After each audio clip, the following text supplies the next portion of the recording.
It's been said that the new tax policy of President Obama is more likely a Robin Hood policy, though it's a great relief for the middle-class Americans and the students. But it seems like a problematic strategy for the business investors who have small investing money. Having a middle-class background, I feel my own desire to know about the new tax policy and its usefulness. I personally felt that this tax policy could play a vital role in the US future economy as it deals with three major aspects. I'm Andrew Rahman, and today I would like to share with you the three major aspects of this new tax policy, and those are the changes for the middle class people, changes for the students and childcare system, and changes for the wealthy Americans. The new tax policy offers the middle class people to pay their tax with a decreased rate. According to national tax policy, the new tax rate will be 33%, which is 36% at present. Former President Clinton said the rich had been benefited disproportionately from the tax policy which was being enacted by the previous administration. Economic expert Sperling stated his experience and said that these are the rates what we know from the historical experience are consistent with the growth and productivity. Now we know a bit about the changes for the middle class people. Let's see what are the good changes there for the students and childcare system. According to National Tax Policy Center, the tax credit rate will be increased for those students who are taking higher education. At present, the tax credit rate is 5% for them. It will be increased by 5%, and the new rate will be 10%.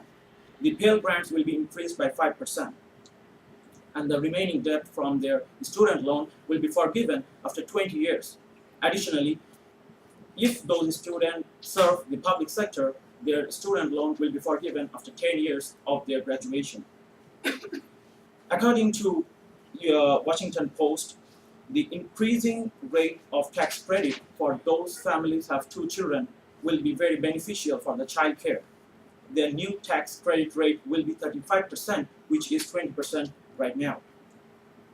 Another declaration from White House stated that the administration has some plan to provide a $1.6 billion increase for the child care. So that we can see there are a lot more changes for the student and child care system. Let's see what are the changes for the wealthy Americans. Well, the wealthy Americans who belongs to only 2% of the entire nation, their tax rate will be increased. According to National Tax Policy Center, people who income more than $200,000 per year, their new tax rate will be 39.6%, which is at present 35%. Business reporter Laurie Montgomery had an opportunity to get a personal interview with senior Senator Charles E. Grassley.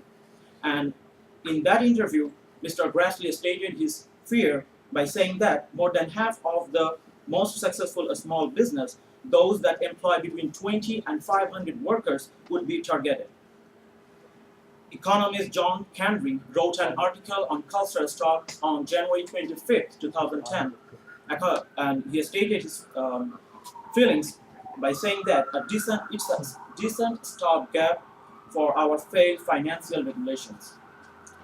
In closing, it's completely understandable why this new tax policy is called a middle-class tax plan, though it's helpful for the middle-class people and their children, but to some extent, the wealthy people need to consider more. Considering the opinions from the wise experts, it seems that the new tax policy is more or less interesting to each and every pupil in the society. Thanks, everyone.